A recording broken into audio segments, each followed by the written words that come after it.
Olá, tudo bem? Sejam todos bem-vindos à nossa aula do Pré-ENEM Legal de hoje. Eu me chamo Jamaica Kelly, sou a professora de Geografia e hoje nós vamos estudar Cartografia, parte 2. Vamos então comigo? Aqui é o tema da nossa aula, como eu já falei, Cartografia, parte 2. E hoje nós vamos aprender muita coisa legal sobre a cartografia. Primeiro, a gente vai aprender sobre projeções cartográficas. É muito comum alguns alunos se assustarem com essa parte da cartografia, mas não precisa, tá? A gente vai tentar aprender da forma mais simples possível para vocês arrasarem aí no Enem. Primeiro, a projeção da cartografia é definida como um traçado sistemático de linhas numa superfície plana, destinado à representação de paralelos, de latitude e meridianos e de longitude da Terra ou de parte dela, sendo a base para a construção dos chamados mapas. Então, vamos conhecer hoje as chamadas projeções cartográficas. Vamos então conhecer a primeira projeção. Eu trouxe para vocês o exemplo da projeção plana, que também pode ser chamada de azimutal. Então é muito comum nas avaliações como o Enem trazerem apenas o nome projeção plana ou projeção azimutal. Então ela tem esses dois nomes. A projeção azimutal tem como ponto de referência o Polo Norte ou o Polo Sul. Porém, normalmente se utiliza o Polo Norte, tá? Então, aqui a gente tem o exemplo, nessa projeção, estamos aqui visualizando o chamado Polo Sul, pessoal. Olha que interessante, a projeção azimutal tem como ponto de referência o Polo Norte e o Polo Sul. Porém, normalmente se utiliza mais o Polo Norte, como eu falei. Por que, professora, se utiliza mais o Polo Norte quando a gente fala da projeção plana ou azimutal? Porque a ONU tem uma bandeira que propaga, né, e que acaba, por exemplo, divulgando muito essa projeção. Aqui vocês observam que o emblema da ONU, a chamada Organização das Nações Unidas, vai ser um exemplo de projeção azimutal ou projeção do tipo plana, e essa projeção é centrada, como eu disse, no Polo Norte. Então, a bandeira da ONU é bastante famosa por trazer essa projeção azimutal.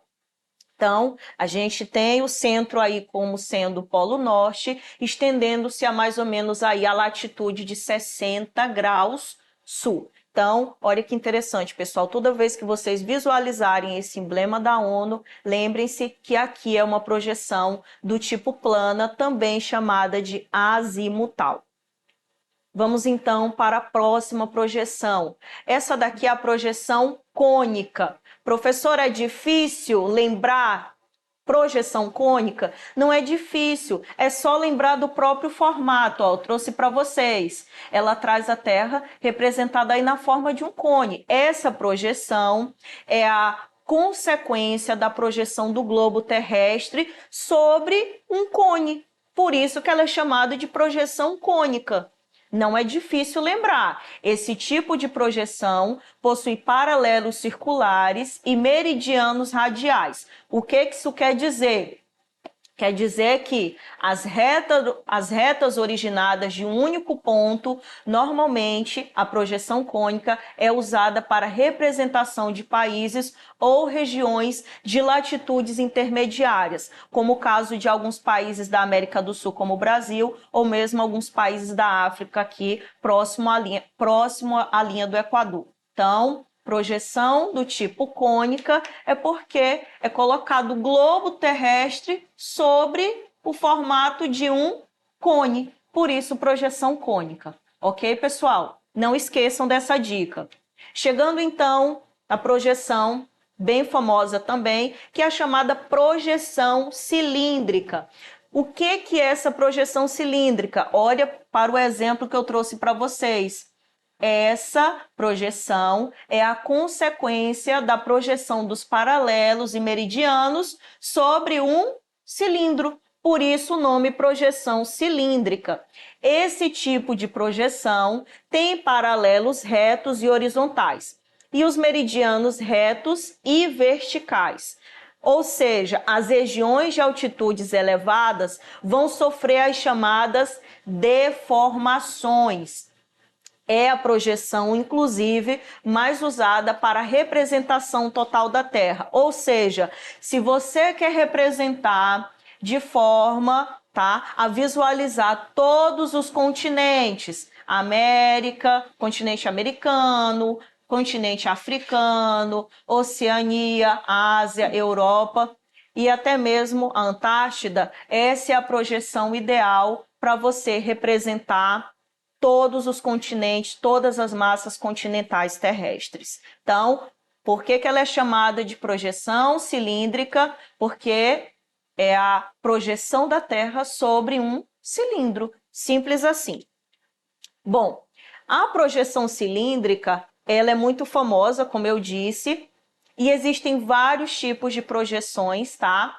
Que trazem aí esse tipo na forma cilíndrica, que é a chamada, a gente vai começar falando da projeção de Mercator. Como eu disse, a projeção de Mercator é uma projeção do tipo cilíndrica, ela vem representando todas as massas continentais aqui da Terra, conforme vocês vão observar, só que ela é uma projeção bastante antiga. Ela foi elaborada em 1569 e ela foi elaborada pelo cartógrafo chamado de Gerard de Mercator. Por isso ela é chamada de projeção de Mercator. É uma das mais conhecidas do todo mundo.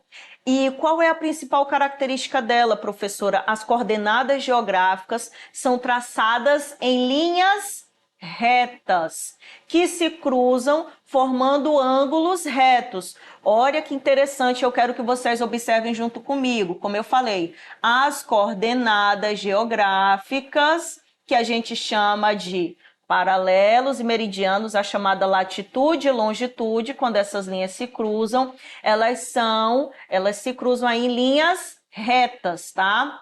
Formando ângulos retos. Logo, nesse tipo de projeção, a conservação dos ângulos e deformação das áreas.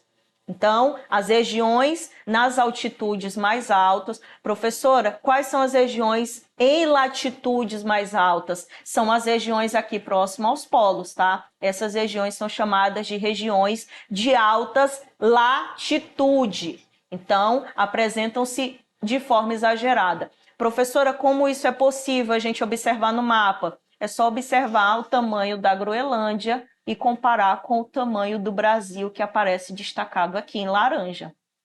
É só a gente pegar também o tamanho do continente europeu, que está praticamente maior que o continente africano nessa imagem, ou até mesmo a Antártida. Então, o que isso quer dizer? Essas deformações, elas vão ocorrer principalmente nas altas latitudes, ou seja, nas regiões polares. Ok, pessoal? Bem, como eu estava dizendo, a projeção de Mercator possui também uma chamada, ela é conhecida por possuir aí a chamada visão eurocêntrica do mundo. O que isso quer dizer? É a Europa sendo o centro do mundo, ok? Vamos para a próxima. Aqui a gente tem também uma projeção do tipo cilíndrica, só que é a chamada projeção de Peters. O que é a projeção de Peters? Ela foi elaborada um pouquinho mais tarde, tá? Enquanto a do Mercator é lá por volta de 1550, a de Peters foi elaborada em 1973 e ela foi elaborada por um historiador. Olha a diferença entre as duas. Um historiador alemão, Arno Peters, e como eu disse, ela é do tipo cilíndrico e equivalente. Só que na projeção de Peters, a gente vai ver algumas diferenças. Primeiro, os paralelos são apresentados em intervalos que decrescem a partir da linha do Equador, ficando dessa forma, ó. Ao contrário da projeção de Mercator, a projeção de Peters apresenta aí com maior exagero a região dos chamados países subdesenvolvidos ou em desenvolvimento. Logo, a principal característica desse modelo vai ser a conservação das áreas e a deformação dos ângulos aí e das formas. Então, essa é a projeção de Peters. Vamos só comparar? Vou voltar à imagem anterior e a gente vai comparar uma projeção com a outra. Olha a diferença. Aqui, a gente percebe que ele vai dar destaque principalmente aos chamados países em desenvolvimento ou subdesenvolvidos, principalmente os países aqui, como é o caso da América do Sul e alguns países africanos, do Sudeste Asiático também, do Sul Asiático, entre outros. Agora chegamos na projeção de Robson.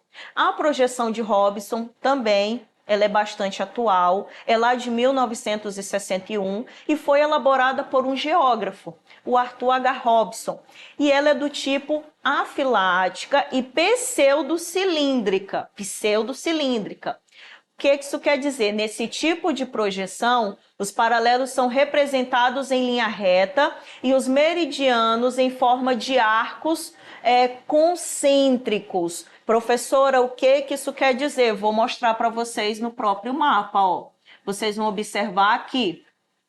Os paralelos, ó, eles são representados em linha reta. Estão observando? Ó, os paralelos, ok?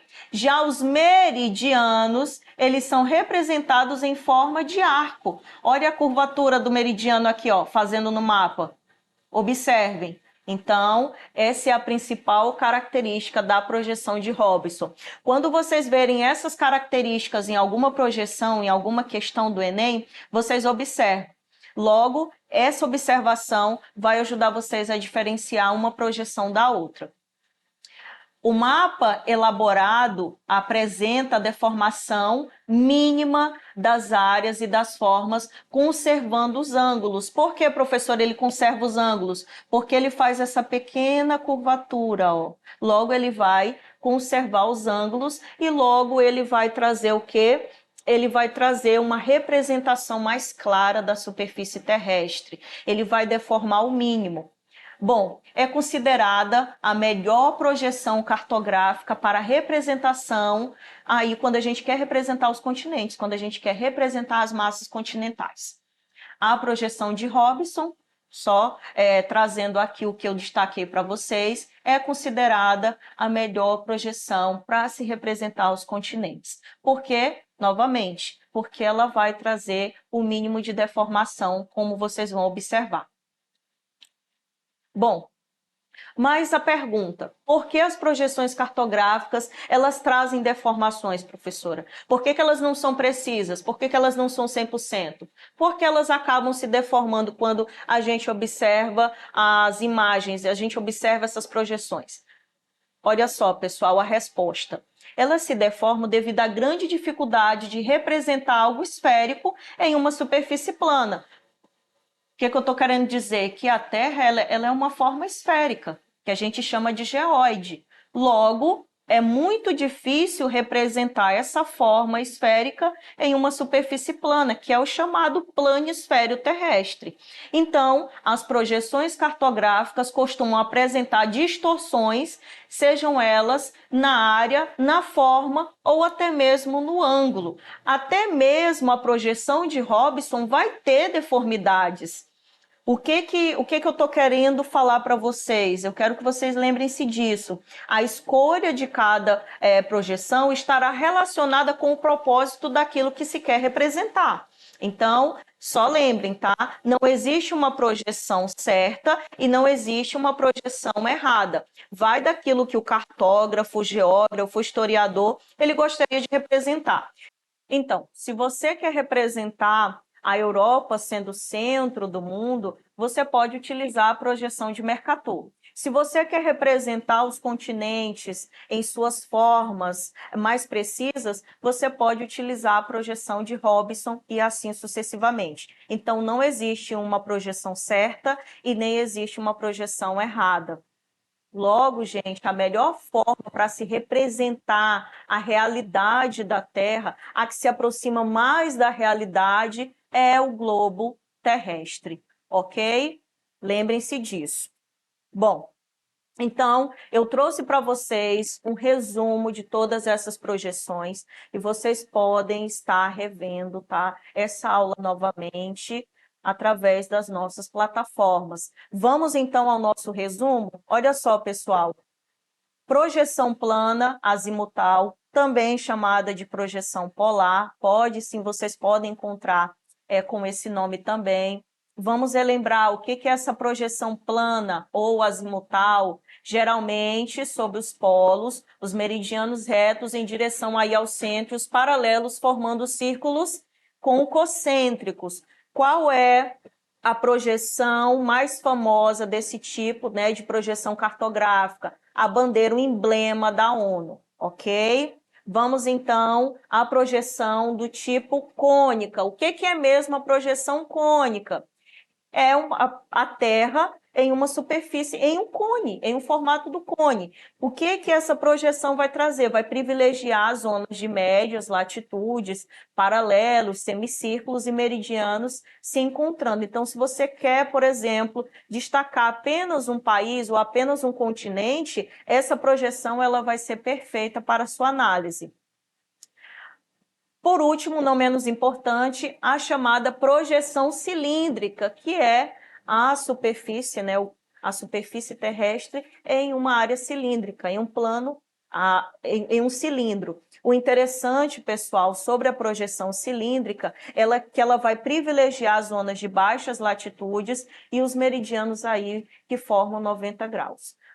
Nós podemos conhecer duas projeções, podemos destacar duas projeções cilíndricas, que é a de Mercator e a projeção de Peters, ok? Lembrando que a projeção de Mercator ela é chamada de projeção eurocêntrica, porque privilegia aí a Europa, e a projeção de Peters vai ser justamente uma resposta à projeção de Mercator. Ela vai vir justamente para tentar trazer um equilíbrio nessa projeção que distorce tanto a superfície terrestre. Vamos então ao nosso exercício. Vocês vão ver essa atividade no nosso livro A Prova Enem do primeiro ano. Essa atividade vai estar lá na página 55 e na página 56. E eu quero que vocês acompanhem comigo, peguem o livro de vocês e vamos à leitura dessa questão. Vamos começar então?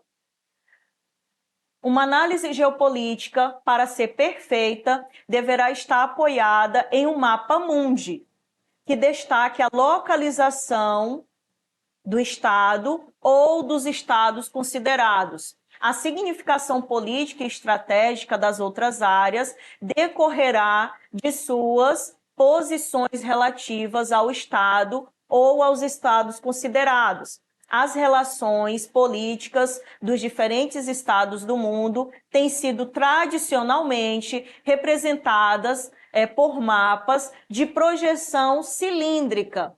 Aí ele diz assim, no caso é de Mercator. Nesses mapas, olha só, a Europa aparece no centro e os demais continentes são agrupados à sua volta. Olha a visão eurocêntrica que a gente acabou de ver. Então, aquela radical modificação na distribuição dos centros de poder mundial exigiu a adoção de novos tipos de mapas para que fosse possível uma representação mais precisa das relações internacionais.